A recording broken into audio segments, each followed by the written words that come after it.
चलिए देखिए, ये आपका अगला सवाल है।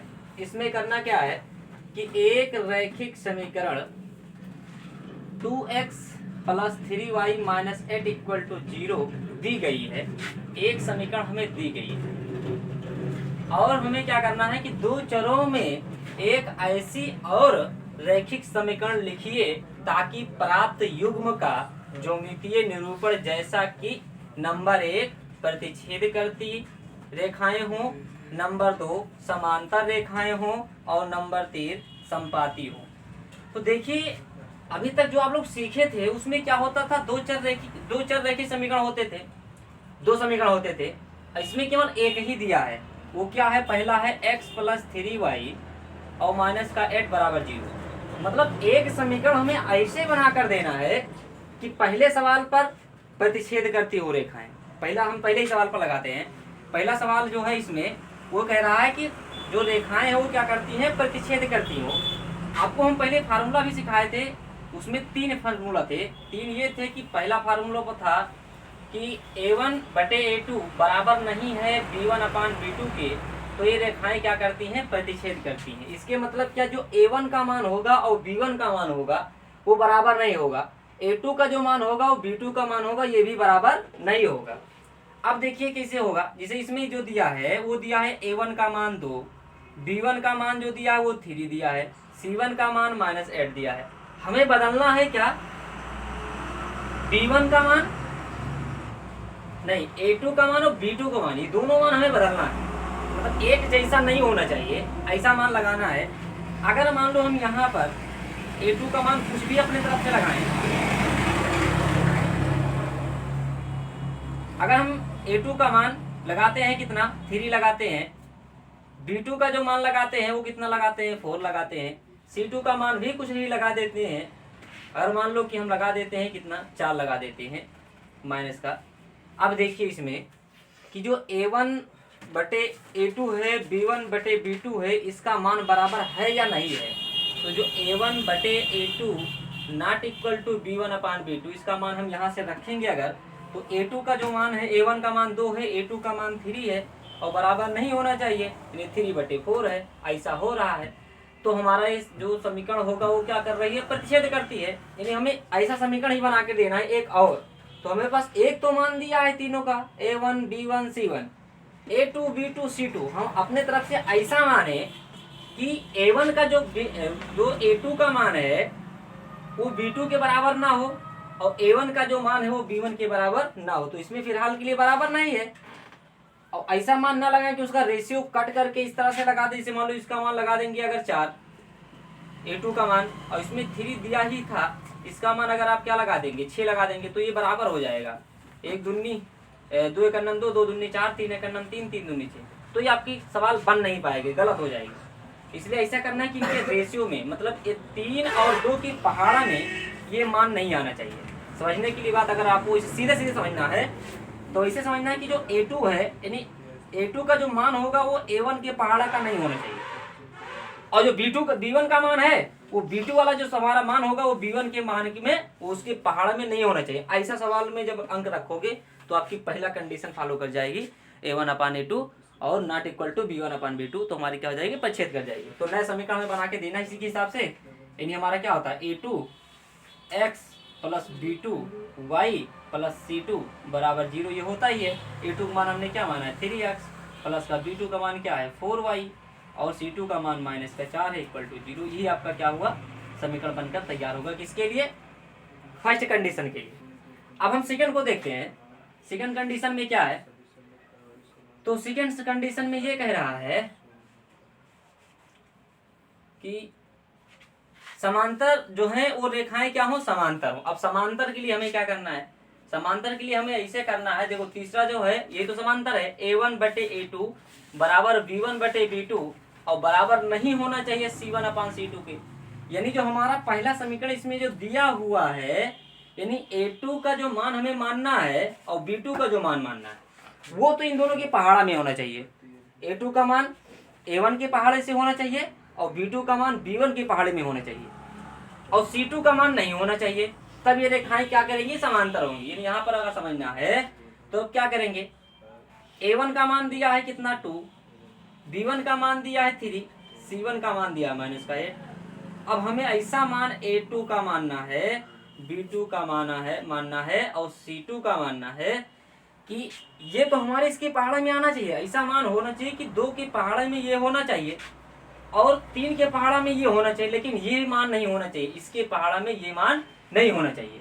तो हम क्या करेंगे, 2 दूनी कितना हो गई 4, और ये कितना है 3 दूनी कितना हो गई 6, और ये पहाड़ा नहीं होना चाहिए। अब इसके पहाड़े में मत लिखना, कोई भी अपने तरफ से उठाकर लगा दो, कोई भी हम। अब ये क्या होंगे, समांतर बन जाएगा। देखो कितने बार इसको लगाए हैं आप, 2 दूनी 4, तो 2 ही बार इसका भी पहाड़ा पढ़ना, ये नहीं कि 3 बार पढ़ दोगे तो ये बराबर नीचे वाला जो रेशियो है ये बराबर नहीं हो पाएगा। ऊपर वाला तो हो जाएगा लेकिन नीचे वाला नहीं हो पाएगा। तो 2 का पहाड़ा कितने बार पढ़े हैं वो लगाना है, तो उतनी बार ही 3 का पहाड़ा पढ़ना है, लेकिन इसके पहाड़ा में नहीं होना चाहिए। अगर इसके पहाड़ा में आ जाएगा तो आपकी ये संपाति वाली निकट जाएगी, इसलिए इसे हमें बराबर नहीं होने देना है। तो अगला जो हमारा सवाल बना है वो क्या है, A2x प्लस B2y और प्लस C2 बराबर 0। तो A2 का मान कितना है 4x है, और B2 का जो मान है वो कितना है 6y है, और C2 का जो मान है वो है -9। ये समीकरण आपका जो सवाल नंबर है वो दूसरा लगा हुआ है, ये शर्त नंबर दूसरा लगा हुआ है। अब हमें तीसरा को देखना है, तीसरा को भी ऐसे समझना है। तीसरा में क्या कह रहा है कि हमारी संपाति हो, तो संपाति के लिए हमें क्या करना है, सवाल पहले उतारना है 2x प्लस 3y और -8 = 0। अब देखो यहाँ पर जो मान मानना है संपाति के लिए सारे मान बराबर होने चाहिए, ऊपर भी तीनों बराबर होने चाहिए, नीचे भी तीनों बराबर होना चाहिए। अब यहाँ पर जो आप मानेंगे A1 का मान जो 2 है, B1 का मान 3 है और C1 का मान -8 है। अब A2 का मान हमें मानना है, B2 का मानना है और C2 का मानना है। तो हमें क्या करना है, ये इसकी पहाड़ में जरूर होना चाहिए, तभी ये कटकर क्या करेंगे, काटेंगे और ऊपर 1-1 रेशियो बनाएंगे, नीचे कितना बनाएंगे 2-2 बनाएंगे। तो क्या करेंगे हम, 2 दूनी 4, 3 तिरिका सॉरी गलत हो गई, 3 दूनी 6 और 8 दूनी 16।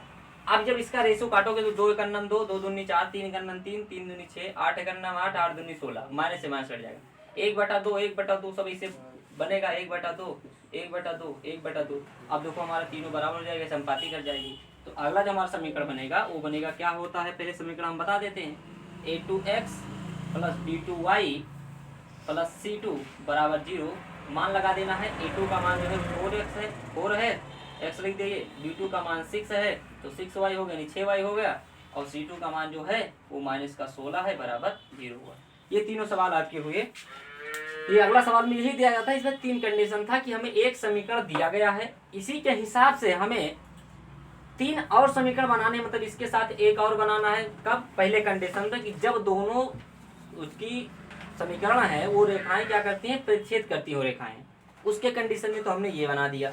ये कैसे बनाया है, इससे पता किए है कि A1/A2 B1/B2, यानी A1 और B1 का मान बराबर ना हो और A2 और B2 का मान बराबर ना हो, तब ये हमारा पहला समीकरण, मतलब पहला सूत्र के हिसाब से बनेगा। तो हमने वही काम किया है कि इसके हिसाब से इसको नहीं रखना है, ना इसके हिसाब से इसको रखा है, अपनी तरफ से क्या ऐसा रखा है कि इसके पहाड़ा में ना आए, तभी हमारा ये पहला कंडीशन बनेगा। अगर सेकंड कंडीशन की हम बात करें कि समांतर रेखाएं हो, तो समांतर रेखाएं, देखो इसमें जो सेकंड शर्त है वो फार्मूला नंबर तीसरा के अनुसार हमें चलना है। तीसरा में कह रहा है कि A1/A2 बराबर B1/B2 not equal to C1/C2, यानी हमारा ये रेशियो दोनों तो बराबर होना चाहिए, लेकिन इसके बराबर, तीसरा वाले के बराबर नहीं होना चाहिए। इसके मतलब जब हम A2 का मान मानेंगे वो A1 के पहाड़ा के हिसाब से चलेंगे। कितने बार चले हैं, 2 दूनी 4, अगर इसमें हम चलेंगे तो कितना बनेगा, ये 3 दूनी 6 बनेगा, लेकिन इसके पहाड़ा के अनुसार नहीं होना चाहिए, नहीं तो ये समान, मतलब इसके बराबर नहीं होना चाहिए। जब बराबर नहीं होगा तभी हमारी समीकरण जो होगी वो समांतर के हिसाब से चलेगी, जो रेखाएं होंगी इसकी। तो हमने वही काम किया है, इसका कोई अदर मान लिया है, मतलब ये -8 है तो हमने इसके 9 कर दिया, 10 कर देते, 11 कर दे, कोई दिक्कत नहीं है। तो ये हमारा सवाल नंबर दूसरा, मतलब दूसरा है इसी में। और तीसरा के लिए बता रहा है कि संपाती रेखाएं, और तीसरा के लिए यहाँ पर फार्मूला नंबर दूसरा को आप देखिए कि सबका रेशियो जो होना चाहिए वो बराबर होना चाहिए, ऊपर सभी का बराबर, नीचे सभी का बराबर। तो देखो ऊपर तो बराबर हो नहीं सकते हैं, सब अलग अलग हैं, तो क्या करना है, इन्हीं के हिसाब से जो पहाड़ा में आता है 2 बार पढ़कर रख देंगे, तो अगला आपका बन जाएगा 2 दूनी 4, 3 दूनी 6 और 8 दूनी 16। तो ये हमारा अगला समीकरण बनाकर हमने रख दिया। अब इसको जब काटेंगे तो 1/2 1/2 1/2 मतलब क्या हो जाएगा 1/2 यानी 1/2 1/2 1/2 ऊपर सब बराबर है कि नीचे 2 2 आ जाएगा, समीकरण हमारी संपाती हो जाएगी। ठीक है, तो ये हमारे थे तीनों सवाल। देखिए इसको फिर अगला सवाल एक लास्ट बचा उसको बता देते हैं। देखिए इसमें अगला सवाल जो है वो ये है कि समीकरण हमें दो ठो दिया है, समीकरणों x - y + 1 = 0 और 3x + 2y - 12 = 0 का एक ग्राफ खींचना है। ग्राफ मतलब वही x और y अक्ष वाले पे ग्राफ खींचना है। खींचे के फिर बता रहा है कि x अक्ष पर x अक्ष और इन रेखाओं से बने त्रिभुज मतलब x अक्ष को भी शामिल करना है प्लस इन रेखाओं से बने त्रिभुज के शीर्ष के निर्देशांक ज्ञात कीजिए और त्रिभुजाकार पटल को क्या कर दीजिए छायांकित कीजिए। इसमें करना क्या है, सबसे पहले हम क्या करेंगे कि जो समीकरण फर्स्ट है और ये समीकरण सेकंड है, समीकरण सेकंड है, इन दोनों से हम क्या करते हैं पहले मान निकाल लेते हैं एक बॉक्स बनाने के लिए, मतलब बॉक्स बना लेते हैं क्या करने के लिए एक्स अक्ष वाई अक्ष खींचने के लिए। अब यहाँ हम खींच लेंगे साइड में, दो दो मान निकालना है, ये है एक्स और ये है वाई, ये भी है एक्स और ये भी है वाई। मान लगाना है, क्या करोगे समीकरण फर्स्ट से जब हल करोगे तो हो जाएगा x - y + 1 = 0। सबका इधर भेज दो तो पहले देखो 1 आ जाएगा तो प्लस है तो माइनस का हो जाएगा, ये माइनस का है तो हो जाएगा प्लस का। अब आप सोचिए कि अगर हम y का मान क्या लगा दें तो y का मान अगर हम y का मान यहाँ पर 1 लगाते हैं, y का मान अगर आप 1 लगाएंगे तो इसका मान क्या हो जाएगा 0 मिल जाएगा और 0 लगाएंगे तो -1 मिल जाएगा। तो हम y का मान अगर हम 1 मान रहे हैं तो यहाँ पर रखेंगे y की जगह पर 1 तो प्लस का 1 माइनस का 1 घटकर क्या हो जाएगा 0। यानी y का मान जब 1 है तो x का मान जो है वो क्या हो गया 0 हो गया। अगला y का मान ऐसे ही कुछ और मान लीजिए अगर आप लोग को मानना है। अगर मान लो इसका मान हम क्या मान लेते हैं, अगर y का मान अगर हम मान लो यहाँ पर 2 लगा देते हैं आगे बढ़ा करके तो यहाँ प्लस का 2 है यहाँ माइनस का 1 है तो 2 में से जब हम -1 घटाएंगे तो कितना बनेगा 1, यानी इसका मान जब हम 2 लगाए तो इसका मान मिला 1। आगे देखिए इसमें भी काम करना है 3x - 2y - 12 बराबर ये प्लस का 2y, सबको उधर भेजोगे बनेगा क्या सीधा देखो x बराबर माइनस का 12 का तो प्लस का 12 हो गया, प्लस का 2 आई गया तो माइनस का 2 आई हो गया और ये गुणे में था तो पहुंच गया बटे में। अब यहाँ हमें ये समझना है कि y का ऐसा मान लगाए कि 12 में से घटाने के बाद वो 3 के पहाड़ा में आना चाहिए। अगर 3 के पहाड़ा में आ रहा है तब तो आपको आसानी से बिंदु ढूंढने में आसानी रहेगी, अन्यथा आप क्या करेंगे इधर उधर भटकते रहेंगे। तो हम क्या करेंगे, अगर हम पहला कंडीशन मानते हैं कि y का मान हम क्या लगाते हैं 0 लगाते हैं तो लगाएंगे अगर चेक करिए लगाकर तो क्या हो जाएगा 2 0 0 बन जाएगा। 12 में से 0 घटाओगे 12 बचेगा, यानी 12 बचा और 12 बटे 3 3 एक अन्नम 3 और 3 चौके 12 यानी 3 के पहाड़ा में आ रहा। जब आप y का मान 0 लगाए तो x का मान जो है वो कितना निकल के आया 4। ये तो पहला कंडीशन तो ठीक ठाक है। दूसरा में हम देखते हैं आप क्या कर रहे हैं कि मतलब अब y का मान और क्या लगाएं तो देखो अगर 1 लगाएंगे आप तो 2 एक अन्नम 2 10 12 में से 2 घट जाएगा 10 बचेगा, 3 के पहाड़े में नहीं आता है। 2 लगाएंगे 2 दूनी 4 हो जाएगा, 12 में से 4 घटाएंगे बचेगा 8, 3 के पहाड़े में नहीं आता है। 3 लगाइए तो 3 रखेंगे तो 3 दूनी कितना हो जाएगा 6 और 12 में से 6 घटाए बचे 6 और 3 के पहाड़ा में 6 आ रहा है। यानी अब हम यहाँ पर क्या लगाएंगे y की जगह पर रखेंगे 3 तो 3 दूनी कितना हो गए 6 यानी 12 - 6 बटे में कितना लिखा है 3 लिखा है और यहाँ पर बचा क्या 12 में से 6 गए 6 बचा बटे में 3 है 3 एक अन्नम 3 और 3 दूनी। यानी जब इसका मान हमने 3 लगाया तो इसका मान क्या मिल गया x का मान मिल गया 2। अब इसका ग्राफ खींच लीजिए। ग्राफ कैसे खींचना है, देखो कोई संख्या माइनस में तो है नहीं तो माइनस में जाने की जरूरत है भी नहीं। यहाँ पर 0 होता है, ये क्या है y डैश है, ये क्या है y है, ये क्या है x डैश है सॉरी x है और यहाँ जो है वो क्या है x डैश है। अब देखिए इसको मान लगाइए क्या हो जाएगा 1 2 3 यानी 1 2 3 4 5 6 7 8 इधर भी 1 2 3 4 5 6 7 8। चलिए पहला बिंदु देखिए पहला कह रहा है x का मान 0 है, y का मान 1 है। तो देखिए जो आपका सीधे वाली जो रेखा है, यानी खड़ी रेखा जो है, वो खड़ी रेखा पर x का मान सभी जगह 0 होता है। तो हमारा जो 1 है वहीं पर हम क्या कर लेंगे, बिंदु रख लेंगे। दूसरा में क्या है कि x का मान 1 है, y का मान 2 है। तो आप क्या करेंगे, इसके ऊपर आप डायरेक्ट जाएंगे ये, और 2 से आगे बढ़ेंगे, कटान बिंदु ये बना। अब इस रेखा को आप खींच लीजिए पटरी रखकर। आप लोग पटरी से खींचेंगे तो ज़्यादा अच्छा बनेगा। बिंदु का नाम लिखेंगे तो ये क्या हो जाएगा, ये बनेगा 0,1, और ये क्या बना है, ये बना है हमारा 1,2। ये तो पहला के लिए हुआ। दूसरा में देखिए क्या हुआ, दूसरा में ये दिया है कि y का मान 0, x का मान 4 है। तो बड़ी वाली रेखा पर x का जो y का जो मान है वो सब जगह क्या है, 0 है। तो हम कहाँ पर लगाएंगे, 4 पर लगाएंगे। आगे क्या है, x का मान 2 है, y का मान 3 है।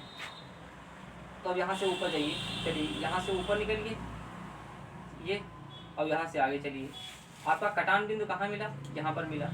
आप क्या करेंगे, इन दोनों बिंदु को मिलाएंगे, यानी ये वाले बिंदु को, ये वाले बिंदु को।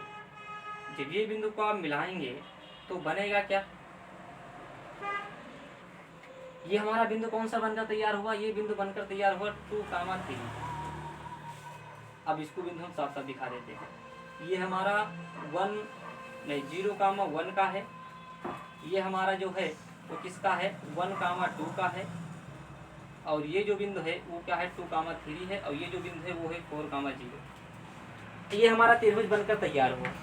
अब कह रहा है कि x अक्ष को भी लेना है और इन दोनों रेखाओं को लेना है। रेखा का नाम अगर लिखना है तो समीकरण का नाम लिख दीजिए आप। ये समीकरण फर्स्ट का है, तो समीकरण फर्स्ट का आपका नाम क्या है, x - y + 1, x - y + 1 = 0। और सेकंड वाले को लिखना है तो सेकंड वाला भी लिख दीजिए, कहीं पर भी लिख दीजिए। अगर यहाँ पर लिखना है तो क्या हो जाएगा, 3x + 2y - 12 = 0। अब x अक्ष हमारा कहाँ कहाँ पर है, देखो एक अक्ष ये है, एक अक्ष ये है। अब इसका मान थोड़ा माइनस में कर लीजिए, जिससे क्या है 0 है, फिर -1 हो जाएगा, और ये जो बनेगा ये -1 -2। ये 2 अंक ले लीजिए, क्योंकि माइनस में कोई मान हमें देना पड़ेगा। देखो त्रिभुज में कितने होते हैं, केवल 3 शीर्ष होते हैं, मतलब एक ये है, एक ये है और एक ये है। तो यहाँ का आपको बिंदु अलग से देना पड़ेगा। बाकी इनका बिंदु तो पता है, ये 4,0, ये बिंदु आपको भी पता है 2,3। तीसरा बिंदु है वो हमारा है। तो आप देखेंगे क्या, त्रिभुज का शीर्ष है, त्रिभुज के शीर्ष में जैसे मान लो क्या है, इसका ले लीजिए A, ये ले लीजिए B, ये ले लीजिए C। मान लो 3 शीर्ष हैं, तो हमारे तीनों शीर्ष का नाम कहाँ है, A है। A का बिंदु हमारा क्या बना, देखो यहाँ पर -1 है। बड़ी वाली रेखा पर y का मान सभी जगह जो होता है वो 0 होता है। तो ये हमारा क्या बन जाएगा, सीधे बन जाएगा -1,0। शीर्ष B की बात करें अगर हम, तो B पर क्या है 2,3, तो ये 2, हो गया 3। अगर हम C की बात करें तो C जो हमारा वो है 4,0। तो ये हमारे हो गए क्या, शीर्ष के निर्देशांक। C का जो मान है C बराबर हो गया क्या, 4,0। ये निर्देशांक हमारे हो गए शीर्ष के निर्देशांक। अब क्या करना है, अब इसका कहना है पटल यानी उल्टा छाया बनाना है। पटल को छायांकित कीजिए, पटल को छायांकित करना है, छाया नहीं बनाना है, पटल को छायांकित करना है। यानी बस इसको क्या करना है, ये इस भाग को हमें छायांकित कर देना, ये अंडरलाइन कर देना। तब जब लाइन की देना थोड़ा छाया इस पे दिखने लगे कि हाँ यही हमारा त्रिभुज की बात की गई है, कोई अन्य त्रिभुज की बात नहीं की गई। तो ये सवाल आपकी यहीं तक खत्म हुआ। बहुत आसान था। करना क्या था, दोनों का मान निकालना है, दोनों समीकरण से 2-2, फिर ग्राफ पे खींच लेना है, फिर वहाँ से आपको निर्देशांक निकाल देना है। कोई ज़्यादा कठिन कार्य नहीं है, बहुत आसान कार्य है, क्योंकि ये काम तो आप बहुत पहले से करते चले आए हैं। शुरू हुआ है सबसे, तब से निकाल ही रहे हैं हम लोग, ग्राफ बना ही रहे हैं। तो ये आसान है। बस इसमें क्या था, शीर्ष बताना था। ये वाला शीर्ष आपको बताना पड़ेगा अलग से, बाकी आपको ये शीर्ष है ये आपको ऑलरेडी पहले से ही इसी में ही दिया गया है। एक शीर्ष अलग से इसको बताना पड़ेगा, ठीक है। तो बस आज के लिए इतना ही है। इस वीडियो में मिलते हैं नए वीडियो में। अगर वीडियो हमारी पसंद आई हो तो चैनल को हमारे सब्सक्राइब करिए, अपने दोस्तों के पास भेजिए, ठीक है। वीडियो देखने के लिए धन्यवाद। जय हिंद। जय भारत ना बोलो।